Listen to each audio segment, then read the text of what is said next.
6 बातें सुख के लिए करने वाले मनुष्य में विपत्तियां पैदा करती रहती है। पहला, जो भजन से विमुख है और स्वार्थ परायणता में रत है।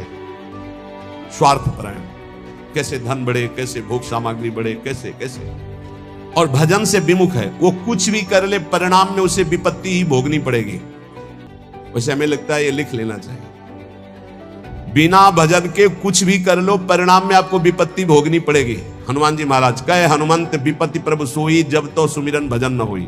चाहे कुछ भी हो, नौकरी कर रहे हो, किसानी कर रहे हो, गृहस्थी, कुछ भी हो, नाम जप जरूर करो, तुम्हें विपत्तियों से बचा लेगा नाम जप। दूसरा, जो शरीर में शैतान वास करते हैं, उन शैतानों को जो अपने अधिकार में नहीं लिया उसको विपत्ति प्राप्त होती। शैतान काम, क्रोध, लोभ, मोह, मद, मत्सर, ये दुराचार कराने वाले शैतानों को जो अपने अधिकार में नहीं ले लेता, उनके अधिकार में समर्पित हो जाता है, उसको विपत्ति पे विपत्ति भोगनी पड़ती है।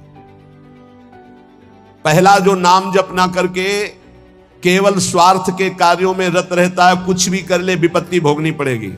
दूसरा, जो अपने शरीर को ये अंदर बैठे हुए शैतानों के हवाले समर्पित कर देता है, उनकी गुलामी स्वीकार कर लेता है, काम, क्रोध, लोभ, मोह, मद, मत्सर इनको शासन में नहीं लेता, उसको जीवन भर विपत्ति भोगनी पड़ेगी, शारीरिक, मानसिक, लौकिक, पारलौकिक। तीसरा, जो मृत्यु की तैयारी नहीं करता, उससे विपत्ति ही विपत्ति भोगनी पड़ेगी। मृत्यु की तैयारी कई बार चर्चा हो चुकी है। मृत्यु की तैयारी, यहां जीने की आशा में सब लगे हुए हैं, लेकिन मृत्यु की तैयारी कौन कर रहा है? वही जो गुरु कृपा पात्र है, वो मृत्यु की तैयारी कर रहा है। नहीं, सब बैंक बैलेंस की तैयारी कर रहे हैं, सब नाना प्रकार के भोग इकट्ठे करने की तैयारी कर रहे हैं। तुम्हारे बाप बाबा तुम्हें इतना कमा के नहीं देंगे कि तुम बैठे बैठे खाओ, तो तुम कमा के जब इतना जाओगे ना, तो ये बैठे बैठे इतना उपद्रव करेंगे कि जेल जाएंगे, नरक वाले काम करेंगे। नहीं, ये सुधरेंगे।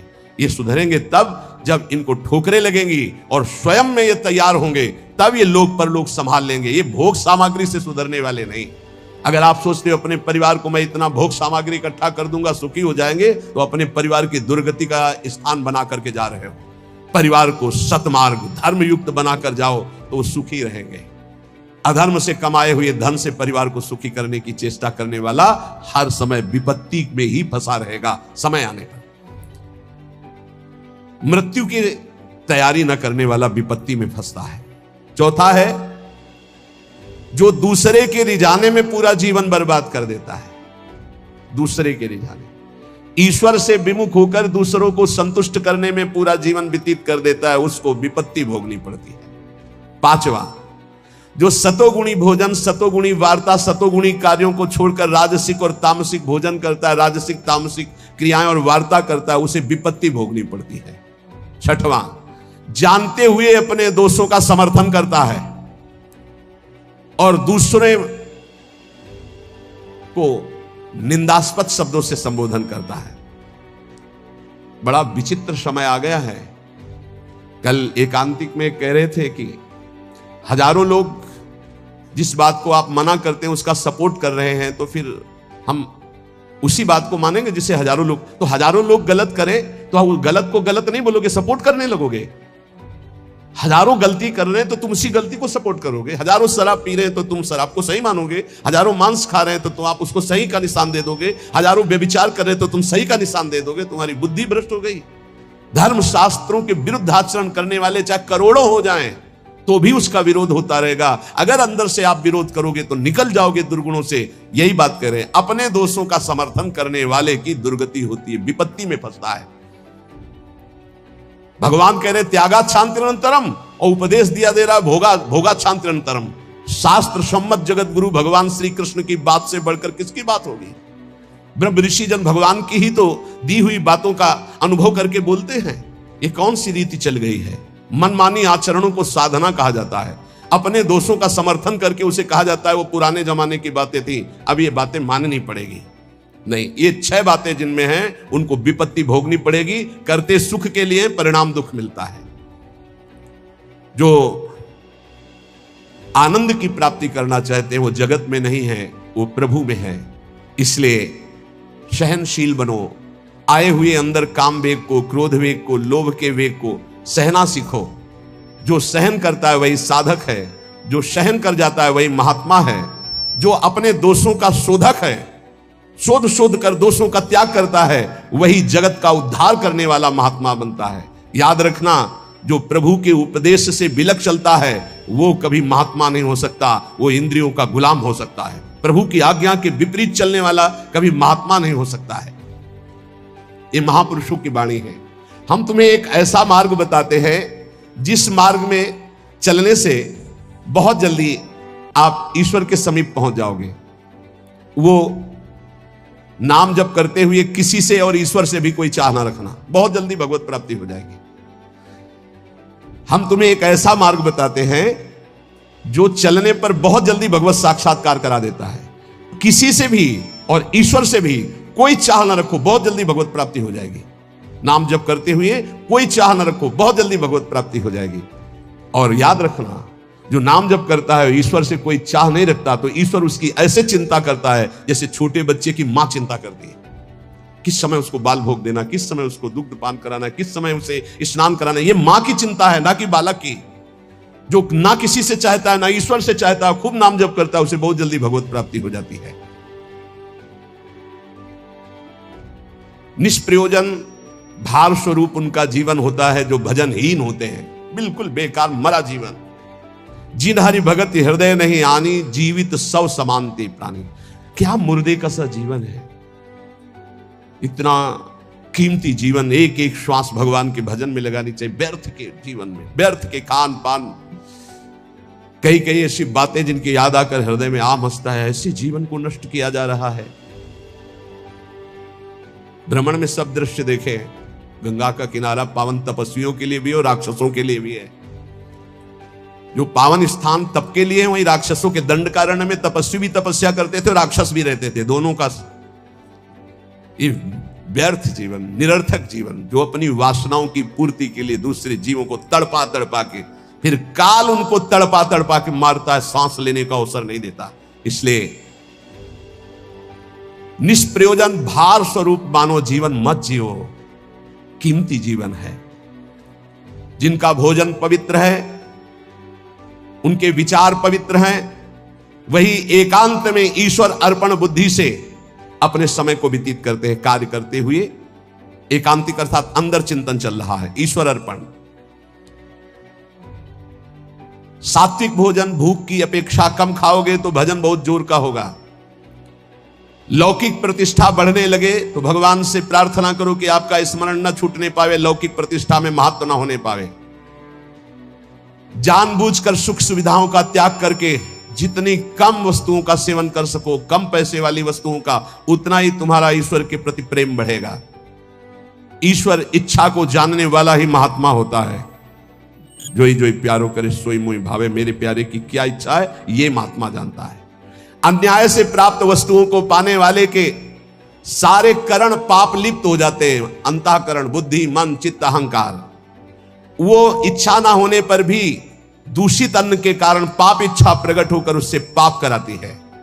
जो घूस लेता है, अन्याय पूर्वक निर्णय करता है, ऐसों का धन उनके परिवार को नष्ट कर देता है, और उनका किया हुआ दान जिसके पास जाता है उसकी अंतःकरण की वृत्ति को नष्ट करके पाप आचरण करवाता है। इसलिए भगवत मार्ग में चलने वाले उपासकों को घूस लेने वालों से जो प्रतिग्रह दान लेना है उनसे बचे। खूब खुली बात है। ये जो अन्याय अधर्म करना पैसे के बल से सीख गए हैं, अपने पद का दुरुपयोग, ऐसे लोगों से जो दान लिया जाता है, ऐसे लोगों से जो अर्थ लिया जाता है, वो केवल पाप विचार बढ़ाता है, पाप आचरण बढ़ाता है। इसलिए बहुत सावधान। देखा महाप्रभु चैतन्य देव से जब महाराज प्रताप रुद्र बड़े महाभागवत थे, उनके दर्शन करने की बात सामने रखी गई कि वो दर्शन करने आना चाहते, तो उन्होंने कहा तुमने क्या समझ रखा है, एक मैं वीतराग सन्यासी में राजा के दर्शन के उनके लिए दरबार में जाऊं या उनको यहां बुलाऊं, मुझे क्या आवश्यकता है। नहीं, राज दर्शन भी निषेध। ऐसा जो उपासक चाहता है कि मैं सच्चे भाव से भगवान के मार्ग में चलूं, तो पाप कर्म करने वालों से, उनके द्वारा दी हुई वस्तुओं से बहुत दूर बच करके भूखे रह जाओगे तो ठीक है, उनका अन्न न जाने पावे। ईश्वर भक्त अदृश्य परमात्मा की इच्छा का अनुमोदन करता रहता है और वो देखता रहता है कि मृत्यु हर समय हमारी प्रत्येक श्वासों को गिन रही है। इसलिए वो सर्वांग सुंदर होने पर भी अपने शरीर का राग नहीं रखता और तपश्चर्या के द्वारा, शरीर के द्वारा भगवान को प्राप्त कर लेता है। ईश्वर के सिवा दूसरी कोई भी वस्तु मिलेगी वो टिकाऊ नहीं होगी, परिवर्तनशील होगी, नाशवान होगी। मनुष्य जीवन प्राप्त करके ईश्वर को प्राप्त करना ही खास वस्तु प्राप्त करना है। बाहर से निर्धन देखने वाला उस नाम जापक को नहीं जानता कि कितना बड़ा धनी सर्वलोक महेश्वर भगवान को अपने अधीन किए रहता है, जो निरंतर नाम जप करते हुए बाहर से निर्धन रहता है। तुम बाहर से निर्धन दिखते हुए अंदर से महान धनी हो यदि नाम जप करते हो, और ये बाहर से जो धनी दिखाते हैं अंदर से खोखले हैं, इनके पास अहंकार गर्व के सिवा कोई सच्चिदानंद बात नहीं है। इसलिए ईश्वर का अवलंबन अर्थात भगवान की शरणागति, ऋषि मुनि भक्त जनों के द्वारा जो दिए गए वचन, उनका मनन, खान पान पवित्र जगह से, हिंसा और निंदा करने वालों से बिल्कुल बचो, उनका कोई भी शब्द या भोजन या संग ना आने पावे, निषिद्ध विषयों से दूर रहो, कुछ भी भोगने की इच्छा उठे उसको दबाकर रौंद डालो। ये तब भगवत प्राप्ति की योग्य बनता है। जो महात्मा आचार विचार परायण होकर धर्म में चले हैं उन्हीं के अनुसार चलो। सत्कार्यों में स्थिति प्राप्त करने के लिए उन महात्माओं का अनुसरण अत्यंत आवश्यक है। इस जगत में प्रभु के समान कोई सच्चा सहायक नहीं है। मूर्तिमान प्रभु के सहायक स्वरूप ये महापुरुष जन है, इन्हीं का आश्रय ले लो, इन्हीं के पीछे चलो तो सतमार्ग का दर्शन हो जाएगा। सतमार्ग पर चलाने के लिए ही पहली पीढ़ी जो हमारे गुरुजनों की है उसका अनुसरण करना है। महाजनों गतेन सपंथा, संसार केवल फंसाने वाला है, महापुरुष ही केवल मुक्त करने वाले हैं। कल एक भगत कह रहे थे, हमारे पिताजी ने कसम खवाया कि वृंदावन गए तो तुम्हें हमारी कसम है, हमारा मुख देखोगे, कसम का मतलब ही। बोले आपको गाली देते हैं, उनका धन्यवाद, कम से कम गाली दे रहे, साफ तो नहीं दिया। दक्ष ने साफ दे दिया नारद जी को, नारद जी को साफ दे दिया। कब? जब उनके पुत्रों को बाबा जी बना दिया। भगवान के मार्ग में जब प्रशस्त कर दिया दक्ष के पुत्रों को, तो दक्ष जी ने जल हाथ में लिया। जब नारद जी गए तो ये नहीं पूछा कि क्या हालचाल, कहा मैं साफ देता हूं, हमारे पुत्रों को भगवत मार्ग में लगा दिया, तुम 2 घड़ी से ज्यादा कहीं जिंदगी में टिकी ना पाओ। 2 घड़ी का मतलब होता है 48 मिनट। बोले इतने में तुम बहुत बड़ा काम कर देंगे, 48 मिनट में तुम बाबा जी बना देंगे भगवत मार्ग के प्रति। बोले आपके प्रवचन सुनकर हम माला जप करते हैं, वाणी पाठ करते हैं, थोड़ा तिलक लगा लेते हैं, वृंदावन की, तो वो कहते हैं हमारे लड़के को बर्बाद कर दिया इस नाम लेके। तो बात सही है, जो अपनी श्वासों को व्यर्थ में बर्बाद करते हैं, शराब पीते हैं, मांस खाते हैं, बेविचार करते हैं, गंदे आचरण में चलते हैं, क्या कैसे माता पिता हैं इस बात के लिए राजी हैं कि मेरा बेटा नरक जाए, इस बात के लिए राजी है कि मेरा बेटा गलत आचरण करे, और वही शराब पी के जब आवे तो 2-4 मुझे थप्पड़ मार के घर से बाहर करे, ये आचरण? अगर माता पिता को भगवान मानकर उनकी सेवा करो। वो कह रहा था कि आप अपराध भर हमको ना बोध कराएं, तो एक बार अंदर से इच्छा कि अपने बाप को उठा के पटके और खूब धुलाई। तो हम कहा अगर हमें मित्र मानते हो तो एक शब्द भी कटु मत बोलना।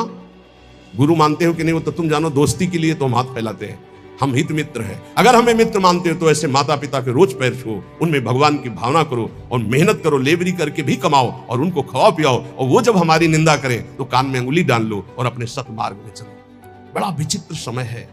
जो माता पिता प्रथम गुरु कहे गए हैं, भगवान के मार्ग में चलाने वाले या सतमार्ग में चलाने वाले या संसार में कदम हमारे जो बढ़े, धन्य है वो माँ जो अपने रक्त को दुग्ध बनाकर मुझे पान कराकर इतना बड़ा किया। धन्य है वो पिता जो मेहनत करके हमको पढ़ाया लिखाया।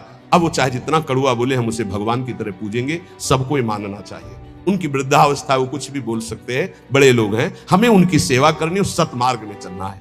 तो यहां कह रहे कि महापुरुषों के सिवा अपना कोई सतमार्ग बताने वाला नहीं, इसलिए संतों की बात को मानना चाहिए। वो अहेतुकी मित्र हैं, तुम्हारा अमंगल नहीं कर सकते हैं। इस जगत में प्रभु के समान कोई सच्चा सहायक नहीं, और प्रभु ही महापुरुषों के रूप में प्रेरित करते हैं आकर के अपने मार्ग को। इसलिए मन को सत्य मार्ग में चलाने के लिए पहली सीढ़ी संत महापुरुषों के वचनों के आधार पर चलो। आज हम सबके ऋणी हैं, सच्ची हृदय से ऋणी हैं, धन्यवाद देते हैं कि आज इस कलयुग के प्रचंड तांडव काल में आप संतों की बात मान रहे हैं। इसलिए हम आपके चरणों में प्रणाम करते हैं, क्योंकि इसमें आपका मंगल है। आप स्वस्थ रहेंगे, आप भगवत भजन करते हुए अच्छे आचरण वाले रहेंगे, तो आप हमारे बहुत बड़े हितैषी हुए, क्योंकि आप सुखी हैं, आपका मंगल हुआ तो मेरे कर्तव्य का पालन हो गया, मेरे साधु वेश का धारण करना सार्थक हो गया। आप हमारे बड़े सहयोगी हैं, आप हमारी भागवती उन्नति के बहुत बड़े कारण बन गए, क्योंकि हम धन्यवाद के पात्र तभी बनेंगे जब हमारी बात को मानकर आप धन्य हो जाएंगे। हमारा कल्याण हो गया, हमारा मोक्ष हो गया तो बहुत छोटी बात है। अगर हमारी बात से आपका कल्याण न हुआ तो हमारी बात की बात क्या रहेगी? तो हमारी बात को सार्थक और समर्थ बनाना आपका कर्तव्य है। यदि आपने अपने कर्तव्य का पालन किया तो मेरे कर्तव्य का अपने आप पालन हो जाएगा कि मेरा साधु वेश धारण करना, मेरा जीवन धारण करना, मेरा भजन करना, मेरा सतमार्ग में चलना सार्थक हो गया।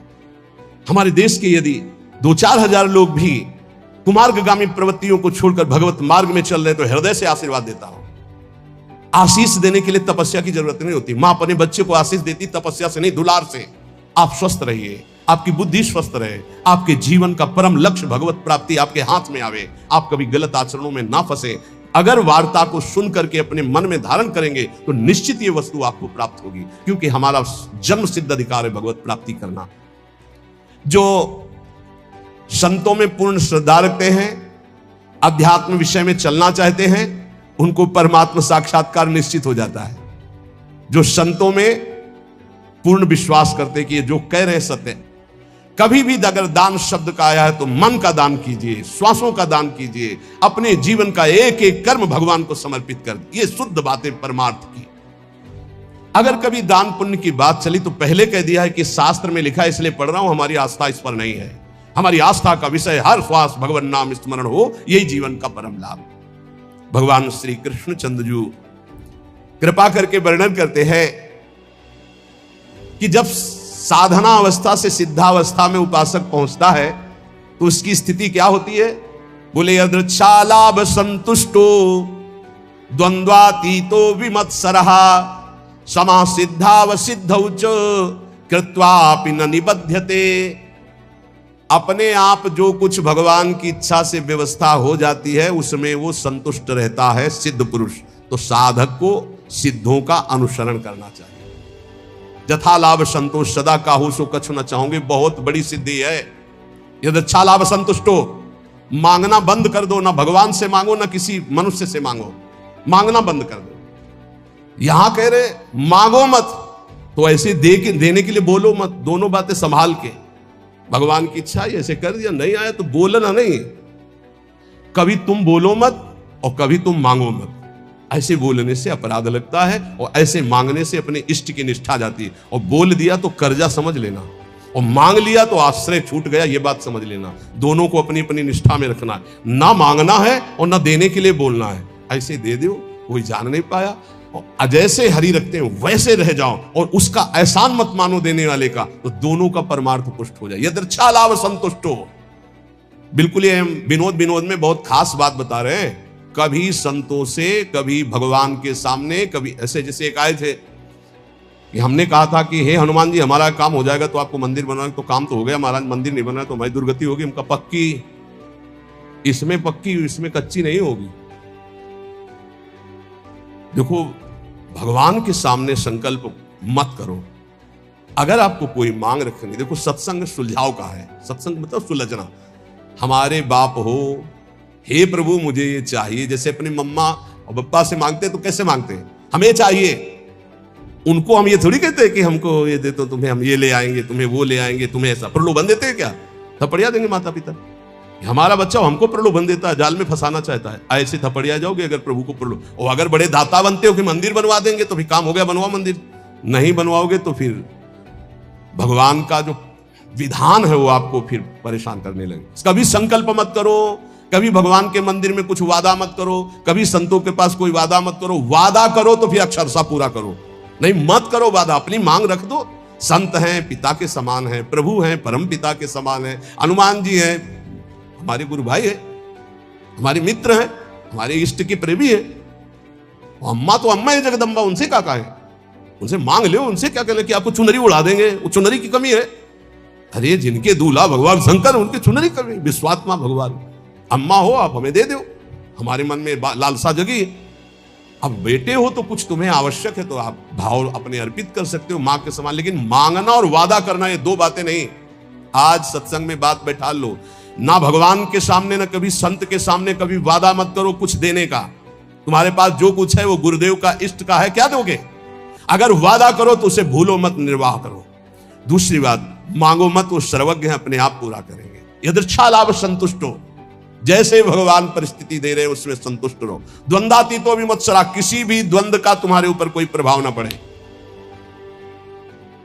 जैसे मान है, अपमान है, अनुकूलता है, प्रतिकूल। कल एक, अपने यहां तो बहुत बड़ी कृपा होती है, हर प्रकार के उदाहरण मिलते रहते। कल एक भगत जी ने कहा जब अनुकूलता रहती है तो हमें पातिव्रत धर्म भी याद रहता है, सब याद रहता, जब प्रतिकूलता आती है तो सब भूल जाते हैं। इसको कोई भक्ति कहते हैं? अनुकूलता में तो सब जय हो बोलते हैं, जब प्रतिकूलता में जय हो बोलो तब तो तुम्हारी भक्ति रही। द्वंद्व आती तो अनुकूल प्रतिकूल, मान अपमान, लाभ हानि, दुख सुख में बराबर जिसका भाव रहता है वो सिद्ध महापुरुष होता है। साधक को बराबर भाव रखने की चेष्टा करनी चाहिए। विमत्सरा, किसी के प्रति ईर्ष्या मत रखो, ईर्ष्या बहुत हानिकारक है। ईर्ष्या में बहुत बड़े बड़ों का पतन होते देखा है। ईर्ष्या बहुत जल्दी नाश कर देती है, इसलिए ईर्ष्या दूसरे के प्रति होने का मतलब अपना नाश करना। समा सिद्धाव सिद्धो चो, साधन में चल रहे हो, लाभ मिले ना मिले, आपका साधन सच्चिदानंद में, निराश होने की जरूरत नहीं है। बहुत ध्यान से सुनना, नहीं तो ये आने लगता है कि हमारा इतना समय हो गया भजन करते, कोई लाभ तो हमारे को मिला नहीं। देखो, गुरु कृपा से कभी तुम्हें लाभ नहीं दिखाई देगा, गुरु कृपा से। और जब लाभ दिखाई देने लगे तो जान लेना अकृपा आ गई है। क्यों? अहंकार के बिना लाभ का अनुभव नहीं होता। जब अहंकार आता है तब लगता है मेरे में सद्गुण आ गया, और जब दैन्यता आती तो बड़े बड़े सिद्ध महापुरुषों को देखा, कभी उनको यह अनुभव नहीं होता मैं प्रेमी हूं, मैं भागवती हूं। जितने महापुरुषों की वाणी आप पढ़ के देख लीजिए, अहंकार रहित महापुरुष तो अपने को अधम, तुच्छ, नीच, मूढ़, कामी, यही शब्द बोले हैं अपने लिए। जब अपने में आ जाए कि मैं निष्कामी, मैं महात्मा, मैं सिद्ध, मैं तो जान लेना अहंकार जागृत हो गया है। और ये भगवान की कृपा से नहीं होता है, अकृपा से होता है। इसलिए समा सिद्धाव सिद्ध हुआ, चाहे ऐसी स्थिति दिखाई दे कि हमारे में कुछ लाभ आ गया है, या चाहे दिखाई दे कुछ लाभ नहीं आ गया है, ना फूलो ना भूलो, सम रहो। समा सिद्धाव सिद्धौ च, दोनों में समान भाव रखो। चक्रत्वापि न निबध्यते, वो कभी इस माया में बंधता नहीं है। आगे भगवान कह रहे, गत संगस्य मुक्तस्य ज्ञानावस्थित चेतसः यज्ञायाचरतः कर्म समग्रम प्रविलीयते। किसी के भी संग का कोई भी रंग ना चढ़ने पावे, उसे सिद्ध पुरुष कहते हैं। जित संग दोषा, चाहे वो घोर पापी हो, नीच हो, व्यभिचारी हो, दुराचारी हो, नाना प्रकार की भोग सामग्री, बहिर्मुख पुरुषों का सब कोई फर्क नहीं, वो अपने रंग में है। जो रही मुत्तम प्रकृति का कर शकत कुसंग, चंदन विष व्यापत नहीं लपटे रहत भुजंग। क्यों? क्योंकि वो परमात्मा भाव में स्थित है। गत संगस्य मुक्तस्य, वो मुक्त हो चुका है, इसलिए कोई भी संग उसके ऊपर प्रभावित नहीं। ये मुक्त महापुरुष की पहचान होती है, कोई भी संग उसके ऊपर प्रभाव नहीं डाल सकता। काम का, क्रोध का, लोभ का, मोह का, मद का, मत्सर का, कैसा भी संयोग आ जाए उसके ऊपर कोई प्रभाव नहीं। स्वात्मा रामम विषय मृग तृष्णाम भ्रमयति, मुक्त पुरुष कभी विषय मृग तृष्णा में भ्रमित नहीं होता। कैसी भी क्रिया का संयोग बन जाए, कैसे भी पदार्थ का संयोग बन जाए, कैसी भी घटना आ जाए, कैसी भी परिस्थिति आ जाए, कैसी भी व्यक्ति के सामने उपस्थिति हो जाए, उसके ऊपर कोई फर्क नहीं पड़ता। गत संघर्ष है, जो बांधने वाला है जन्म मृत्यु का बंधन है, वो देहाभिमान है, वो उसका नष्ट हो चुका है। इसलिए किसी भी तरह का कोई भी विकार उसके अंदर हावी होता ही नहीं है। इसी स्थिति को कर्माणि श्रुति बोधितान नितराम कुर्वन्तु कुर्वन्तु मां गूढ़ा शरीर शास्त्रगादि विषयान ग्रहणन्तु मुंचन्तु वा। वो भोग की सामग्री के बीच में भोग में दिखाई दे रहा है, लेकिन वो भोग में नहीं है। वो कर्म करते हुए भी कर्म से रहित है। वो देखते हुए भी देखता नहीं, सुनते हुए भी सुनता नहीं, बोलते हुए भी बोलता नहीं, खाते हुए भी नहीं खाता है, क्योंकि वो मुक्त महापुरुष है, देहाभिमान रहित है। लोक संग्रहार्थ उसके धर्म कार्य हो रहे हैं, लेकिन उनका कोई फल नहीं है। वो असंग है। क्यों? बोले मुक्तस्य है, वो मुक्त पुरुष है। तो साधक को इसका अनुसरण करना है। किसी का प्रभाव हमारे ऊपर तब नहीं पड़ेगा जब हर समय हमारे अंदर भगवत चिंतन चलेगा। राधा राधा राधा राधा, अब कोई फंसा नहीं सकता। नाम जितना धीमे होता चला जाएगा उतना गाढ़ चिंतन विषयों होने लगेगा। नाम छूटेगा, क्रिया बन जाएगी। 1 सेकंड लगता है अपहरण करने में बुद्धि को, इन विकारों ने इतना अधिकार जमा रखा, एक सेकंड में बुद्धि को अपहरण कर लेंगे जो निर्णय ही नहीं कर पाएगी, नाम न छूटने पावे। असंगो अहम पुरुषः, मैं असंग हूं, ना कभी कोई मुझे बांधा था ना कोई बांध सकता है, यह अनुभव हो जाता है सिद्ध महापुरुष को। किंतु असंग होते हुए उसने संग जिसने कर रखा है शरीर का, इंद्रियों का, मन का, बुद्धि का, अब उसके ऊपर प्रभाव पड़ेगा पदार्थ का, परिस्थिति का, व्यक्ति का, घटना का, सुख का, दुख का। और जिसने शरीर, इंद्रिया, मन, बुद्धि से अपने को असंग देख लिया उसके ऊपर कोई प्रभाव नहीं पड़ेगा, उसे ही मुक्त पुरुष कहते हैं। कोई मेरी मनचाही करे या मेरे मन के विरुद्ध करे, कोई फर्क नहीं पड़ता। किसका? जो शरीर, इंद्रिय और मन से अलग हो चुका है। अलग क्या हो चुका है? वो तो अलग था ही, हां, अनुभव हो गया जिसको ऐसा। चाहे अकेला बैठा हो या हजारों के बीच में, शरीर स्वस्थ हो या रोगी, भोग बाहुल्यता हो या किंचन, मनचाही हो या मन के विरुद्ध, कोई फर्क नहीं पड़ता उसमें। गत संगस्य मुक्तस्य, क्यों? क्योंकि वो अपने स्वरूप में स्थित है। वो किसी क्रिया या शरीर या मन या बुद्धि या चित्त या अहंकार या इंद्रियां, कामना, ममता, कुछ नहीं उसके हृदय में।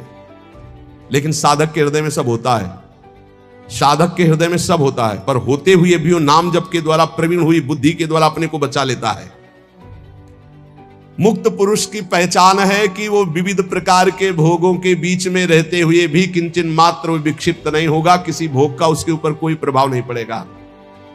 ज्ञानावस्थित चेतसा, क्योंकि वो ज्ञानावस्थित हो गया है, वो अपने चेतन स्वरूप, आत्म स्वरूप में स्थित हो चुका है, भगवत स्वरूप को प्राप्त हो चुका है। और साधक का कार्य है इस जड़ शरीर से अपना संबंध अलग मानकर भगवत स्वरूप में स्थित होना। यज्ञायाचरतः कर्म समग्रम प्रविलीयते, उसके जितने कर्म है सब अकर्म होते रहते हैं, कोई फल देने वाले नहीं होते। जितने भी कर्म है, क्यों? वो कर्ता भाव से रहित, अहंकार रहित, स्वाभाविक हो रहा है, यंत्रवत हो रहा है। साधक ऐसा नहीं होता है, वो कर्ता होता है। अब उसको क्या करना है कि वो ना फंसे, हर कर्म भगवान को अर्पित करना है। अगर भगवान को कर्म अर्पित कर दिए तो वो भी अकर्म हो गए, वो फल देने में समर्थ नहीं होते। आगे आएगा समझ में। ब्रह्मार्पणम ब्रह्म हविर ब्रह्माग्नौ ब्रह्मणाहुतम ब्रह्मैव तेन गंतव्यम ब्रह्म कर्म समाधिना। कर्ता, करण, कर्म, ये तीन हैं। कर्ता जो कर्म करने वाला है, करण जिनके द्वारा होता है, और जो होता है उसे कर्म कहते हैं। कर्ता, करण, कर्म, इन तीन के द्वारा बंधन प्राप्त हुआ है। न कर्ता रहा तो करण है, और कर्म हो रहा है तो फल उसका अकर्म है। जैसे इंजन बंद कर दे और ढलान में गाड़ी छोड़ दे तो न पेट्रोल का खर्चा होगा, वो अपने आप चलती चली जाएगी। इंजन बंद है, बस ऐसे समझ लो। स्वाभाविक प्रवाह कर्म का चल रहा है, कर्ता, इंजन बंद है, कोई भी खर्चा नहीं है, कोई भी बंधन नहीं है, वो जीवन मुक्त महापुरुष। कर्तापन रहेगा तो कर्म का भोग भोगना पड़ेगा, अवश्य में भोक्तव्यम कर्तम कर्म शुभाशुभम। कर्तापन रहेगा तो कर्मों का संचय होगा, उसका भोगना पड़ेगा, तो कर्म भोगने के लिए जन्म लेना पड़ेगा, जन्म मरण चलता रहेगा। कैसे नष्ट होगा कर्ता भाव? एक होता है ज्ञान से नष्ट होता है, एक होता है भगवत भाव से। हर कर्म बड़ी प्रवीणता पूर्वक भूलो मत, प्रभु को समर्पित कर दो, बच जाओगे, बच जाओगे। नाम जप करो, जो भी कार्य करो, सुबह जगने से लेकर शयन तक पूरे समय को भगवान को अर्पित कर दो। ये भागवत धर्म है, बचा लेगा आपको, मान लो। जो त्रुटियां होगी वो भस्म हो जाएंगी कर्म समर्पण से।